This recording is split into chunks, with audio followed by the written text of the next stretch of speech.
तो आज हम बात करने वाले हैं एक बहुत ही ख़ास पुस्तक के बारे में जिसका नाम है अक्टूबर जंक्शन। यह किताब लिखी गई है दिव्य प्रकाश दुबे जी के द्वारा। दिव्य प्रकाश दुबे जी की ये पहली बुक थी जिसे मैंने पढ़ा था, और इस बुक को पढ़ने के बाद मैं उनकी और भी पुस्तकों को पढ़ने के लिए बहुत ज़्यादा उत्साहित हूँ, बहुत ज़्यादा मोटिवेटेड हूँ आई विल से, क्योंकि मुझे पढ़ना है बस उनकी books. I really like this book, the way it is written, the story line is so unique and it touched my heart literally. I don't know what exactly touched, but I really felt good after reading this book. Not very good at the very last, क्योंकि okay, let's talk about each and everything एकदम अच्छे systematical manner में. So first of all, why I choose to read this book. So universe forced me to choose this book, क्योंकि मैं जहाँ भी जा रही थी, जिससे भी हिंदी बुक्स की सजेशन मांग रही थी, सो सब लोग मुझे यही वाली बुक का सबसे पहले सजेशन दे रहे थे. सो इट्स लाइक कि मुझे पढ़ना ही था बस. सो या ओके, पता नहीं हिंदी बुक्स के साथ ऐसा क्यों ही होता है. जब तक वो बुक मतलब बार बार मुझे कोई नहीं बोलता, तब तक मैं उसे पढ़ना स्टार्ट नहीं करती. एंड जब पढ़ लेती हूँ तो I end up being feels so good. मतलब मुझे बहुत अच्छा अपलिफ्टेड सा लगता है उस बुक को पढ़ने के बाद. मतलब हिंदी क्योंकि हमारी यार लैंग्वेज है, तो उसकी किताबें पढ़ने के बाद ना वो जो फीलिंग होती है वो इंग्लिश बुक्स से हमें नहीं मिल सकती है, चाहे उसका कोई कंपैरिजन ही नहीं है. सो या I read this book October junction कुछ ही दिनों पहले, एंड मैंने इसे रात के 1 बजे स्टार्ट किया था पढ़ना, एंड 3-3:30 बजे के आसपास मैंने इस बुक को पढ़ के ख़त्म कर दिया. तो मुझे बहुत ज़्यादा अच्छी लगी ये बुक. एंड कुछ चीज़ें हैं जहाँ पर मैं इसे बिल्कुल रिलेट नहीं कर पाई, बट फिर मुझे वही लगा कि ठीक है, मतलब उम्र के हर एक पड़ाव में जो व्यक्ति हैं सबको ध्यान में रख करके लिखी गई है ये किताब, तो सभी कुछ ना कुछ चीज़ों से ही रिलेट कर पाएंगे, नॉट सारी चीज़ों से. सो बेसिकली जो बुक है, ये कहानी है 2 लोगों की. एक लड़की जिसका नाम रहता है चित्रा पाठक, और एक लड़का जिसका नाम रहता है सुदीप यादव. चित्रा पाठक और सुदीप यादव कैसे ये दोनों व्यक्ति जो हैं बिल्कुल स्ट्रेंजर्स होते हैं, एक दूसरे को नहीं जानते, कैसे ये पहली बार मिलते हैं, कहाँ मिलते हैं. और सबसे इम्पॉर्टेंट बात, ये जो बुक है इसकी जो स्टार्टिंग ही होती है वो होती है बनारस से. And Banaras is the place like very very very close to my heart, the most beautiful place जहाँ पे मैं अभी तक विजिट किया है मैंने. मैं वहाँ रही हूँ 2-2.5 साल, तो मुझे और ज़्यादा बहुत ज़्यादा कनेक्टेड फील हुआ इस बुक के वो ईच एंड एवरी पार्ट में, जहाँ जहाँ स्पेशली बनारस का मेंशन हुआ है. सो उसने मुझे बिल्कुल ऐसे टाई करके रखा इस बुक को कंप्लीट करने के लिए. सो स्टार्टिंग जो होती है बुक की, दोनों ही जो होते हैं हमारे मेल एंड फीमेल लीड्स, ये आए हुए होते हैं बनारस में, क्योंकि ये बहुत ज़्यादा परेशान रहते हैं. इनके दिमाग में बहुत ज़्यादा सवाल रहते हैं अपनी ज़िंदगी से लेकर के कि क्या करना है इन्हें आगे, और क्या वो जो कर रहे हैं वो सही है कि नहीं. मतलब मोस्टली लोग जो हैं बनारस इसी चीज़ को लेकर के जाते हैं, अपने कुछ सवालों के जवाब ढूंढने के लिए. और बहुत अच्छे से इस बुक में मैं आपको ज़रूर पढ़ के सुनाना चाहूँगी कि एक जगह बनारस का उल्लेख आया है और उसमें इतने प्यारे तरीके से बताया गया है. सो इसमें लिखा है, जो चित्रा होती हैं हमारी फीमेल कैरेक्टर, वो बोलती है मेल कैरेक्टर सुदीप से, क्योंकि वो बहुत कम दिनों के लिए बनारस आए हुए रहते हैं और चित्रा यहाँ काफ़ी एक हफ्ते से तो थी. तो वो बोलती हैं 2 दिन के लिए आओगे तो बनारस कभी अच्छा नहीं लगेगा, बनारस आओ तो फुर्सत से आओ. बनारस आते बहुत लोग हैं लेकिन पहुँच बहुत कम लोग ही पाते हैं. सो दिस इज़ सो ट्रू, मतलब बहुत ही सही है. और बहुत सारी ऐसी लाइन्स हैं जो उसमें लिखी गई हैं. सो बेसिकली मैं आपको स्टोरी बता देती हूँ क्या है, बिना किसी स्पॉइलर के, ताकि जब आप इस बुक को पढ़ें तो सेम एनर्जी सेम एंथुजियाज्म के साथ आप इसे स्टार्ट करें, और जब इसकी एंडिंग आपको पता चले तो जैसे उस एंडिंग ने मुझे झकझोर के रख दिया बिल्कुल, वैसा ही कुछ आपके साथ हो, तभी उस बुक को पढ़ने का आनंद आएगा. सो होता क्या है कि ये दोनों बनारस आए हुए रहते हैं अपने मन में काफ़ी सारे विचारों सवालों के जवाब ढूंढने के लिए, और दोनों एक ही कैफ़े में कॉफ़ी शॉप में जा कर के बैठते हैं, और वहाँ पर सारी जो सीट्स होती हैं वो भरी रहती हैं. तो जो वेटर होता है इन दोनों को एक ही टेबल में बैठा देता है. अब दोनों बिल्कुल ही स्ट्रेंजर्स एक टेबल में बैठ गए हैं, क्या करें. तो चित्रा पाठक जो हैं, बबली से हमारी जो फीमेल लीड है, वो स्टार्ट करती हैं कन्वर्सेशन को, क्योंकि जो हमारे सुदीप यादव जो मेल कैरेक्टर है वो थोड़ी इंट्रोवर्ट काइंड ऑफ पीपल है, मतलब हाँ वैसे ही इंट्रोवर्ट है. सो चित्रा पाठक जी हमारी स्टार्ट करती हैं और वो बस इसे बात में करती हैं, और बातों ही बातों में उन्हें पता चलता है कि सुदीप यादव जी जो हैं वो ऐसा वैसा नाम नहीं है, वो एक बहुत ही बड़ी स्टार्टअप कंपनी के ओनर है, और जिसके बारे में चित्रा ने पढ़ा हुआ रहता है. क्योंकि चित्रा जो है वो एक राइटर बनना चाहती है, और वो अपनी एक बुक लिखने के लिए, उस बुक को कंप्लीट करने के लिए, उस बुक को किस तरीके से वो कंप्लीट करे, उसकी कहानी क्या होनी चाहिए, यही सारे सवालों को लेकर के बनारस आई थी इनके जवाब ढूंढने के लिए. और जो हमारे सुदीप यादव जी हैं वो बहुत ज़्यादा पैसे वाले अमीर व्यक्ति होते हैं जिनके बारे में आए दिन न्यूज़पेपर में आर्टिकल आए हुए रहते हैं। क्योंकि चित्रा को पढ़ना लिखना बहुत ज़्यादा पसंद था तो वो अखबार भी पढ़ती थी, तो उसे सुदीप यादव के बारे में पता था। जैसे ही उसने अपना नाम बताया वो समझ गई कि कौन है, और उसके बाद उनकी कहानी स्टार्ट होती है।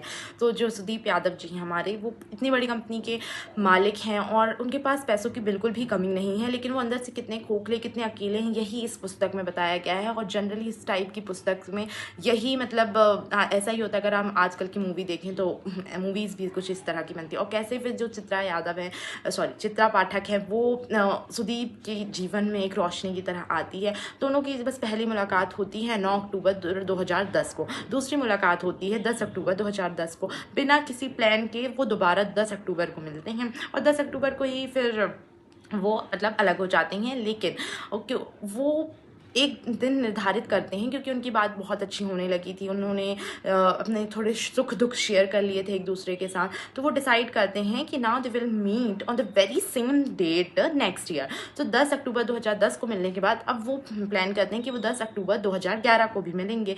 और इस एक साल के पूरे टाइम पीरियड में उनके बीच में किसी भी प्रकार की बात नहीं होती। और ये जो सिलसिला होता है, जो ट्रेडिशन होता है उनके मिलने का हर एक साल में on the very same date, ये चलता आता है पूरा 2018 तक। और किस तरीके से मतलब कोई दो व्यक्ति अपने पूरे साल का एक दिन सिर्फ उस व्यक्ति के लिए समर्पित कर देते हैं। उस दिन उन्हें कुछ और नहीं करना, बस एक दूसरे के पास होना है और एक दूसरे की बातों को सुनना समझना है। और साल भर किसी प्रकार की बातें नहीं, साल भर नो कॉन्टेक्ट एट ऑल।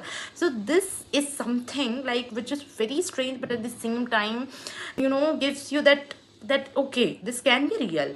मतलब और वो दोनों काफ़ी बड़े यंग मैच्योर होते हैं, 25-26 साल के। और बहुत ही अच्छी कहानी है। चित्रा जो होती हैं हमारी, उनकी ऑलरेडी शादी हो गई होती है बट वो डाइवोर्स हो गया होता है उनका। और सुदीप जो कि बहुत ही यंग, बिल्कुल बैचलर, परफेक्ट बैचलर होते हैं, लेकिन वो किस तरीके से परेशान रहते हैं अपनी ज़िंदगी से। और दोनों कभी भी एक दूसरे की मदद नहीं लेते हैं इन द सेंस कि उस पूरे एक साल के ड्यूरेशन में सिर्फ वो उसी दिन एक दूसरे से बात करते हैं। वो ऐसे बात करते हैं जैसे वो हमेशा से एक दूसरे को जानते हों और कितने दिनों से मतलब उनके बीच में वो लगाव है। मैं this feeling I don't know, मैं पढ़ते हुए वो इतने प्योरिटी की वाइब दे रहा था, बहुत अच्छा लग रहा था। And but at the same time बहुत लोग इसके क्रिटिक्स जो होंगे वो ये भी बोलेंगे कि how is this even possible कि two strangers, completely strangers, and वो बस मिलने का डिसाइड करते हैं एंड वो मिलते हैं। बट यार जहाँ पे होना होता है ना वो हो जाता है। मतलब it's so natural, it feels so natural when you read this book. There are so many philosophical kind of things going at the same time in their brains. And वो जो थाट्स होते हैं उनकी फ़िलासफ़ी वाले। और सो अगर तुम बहुत ज़्यादा फिलोसफी या स्पिरिचुअलिटी में होना तो तुम्हें वो जो लाइन्स हैं उनकी मीनिंग बहुत ज़्यादा डेप्थ में करके समझ आएगी ज़रूर आएगी। लेकिन अगर तुम्हें थोड़ा भी इंटरेस्ट नहीं है फिलोसफी एंड ऑल में तो तुम्हें थोड़ी दिक्कत हो सकती है उन मीनिंग्स को समझने में, and you will be like कि क्या था। बट या आई तो ट्रूली एन्जॉयड दिस बुक। कुछ पॉइंट में मुझे लगा बिल्कुल ही unrealistic and but then I think that's okay. The only thing that matters is how you are feeling after reading any book, and I felt so good after completing this book, and that's why I just completed this book in one reading, in one go. ऐसा कुछ plan नहीं था कि one go में पढ़ना है, बस पढ़ते गए हो गया।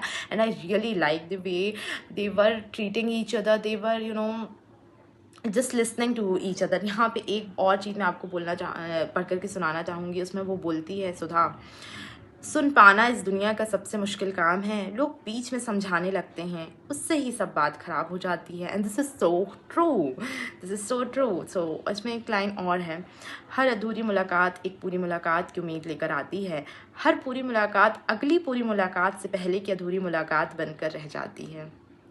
सो या there are so many deep lines like this. लाइनें और हैं, हमारी दो जिंदगियां होती हैं, एक जो हम हर दिन जीते हैं, दूसरी जो हम हर दिन जीना चाहते हैं उस अधूरी ज़िंदगी के नाम। So like this there are so many beautiful lines and I will definitely recommend you guys to read this book October junction. And I am waiting to read more works by Divya Prakash Dubey ji. The way he has command in his writing is just incredibly beautiful, क्योंकि भाई वो hook करके रखता है तुम्हें throughout, from the very first page till the last page की complete करना है तुम्हें बुक। बट जो लास्ट एंडिंग पार्ट की मैं बात करना चाहूँगी कि किस तरीके से उन्होंने जो एंडिंग की है, मतलब बिल्कुल लास्ट में ला करके वो जो खुशी हमें देते हैं और उस खुशी को कैसे वो तोड़ देते हैं। I am not going to give you any kind of spoiler, ताकि आप पढ़ो ना तो आपको थोड़ा एक्साइटमेंट रहे वो जानने के लिए कि एट द लास्ट क्या होता है। तो बिल्कुल भी मतलब ऐसा लग रहा था यार क्यों ऐसा किया उन्होंने लास्ट में ला करके।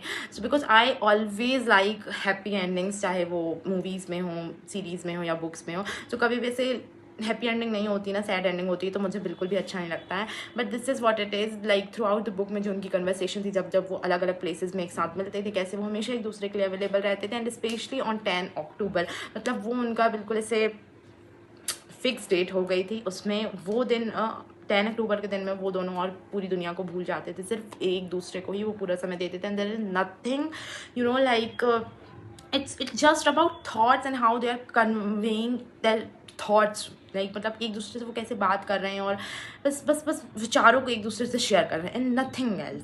सो बहुत ही प्योर है ये बुक, बहुत ही प्योरिटी के साथ लिखी गई है। I will definitely suggest you to read this book, and I really like this book. And अगर तुम्हारे पास कोई और भी इसी तरह की बुक्स सजेशन है, या दिव्य प्रकाश दुबे की और भी बहुत प्यारी प्यारी सुंदर सुंदर ऐसी रचनाएं हैं जो तुमने पढ़ी हो, तुम्हें बहुत पसंद आई हो, सो प्लीज़ मुझे बताओ इन द कमेंट सेक्शन आपने जो भी ऐसे कुछ पढ़ा हो, because I really want to read more of Hindi books, and yeah, that's pretty much about it. Also one more thing मैंने नोटिस की थी, जब मैंने गुनाहों का देवता पढ़ा था तो उसमें 2 कैरेक्टर थे, सुधा और चंदर, ठीक है। और इसमें भी जो 2 कैरेक्टर हैं उनका नाम है सुदीप और चित्रा।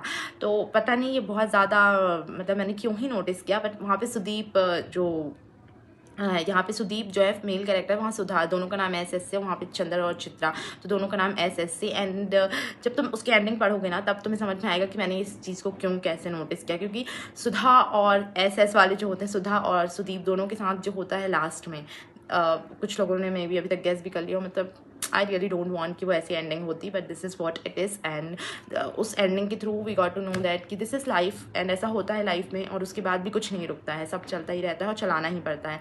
सो this is all I want to say about October junction, and yeah, thank you for watching, bye.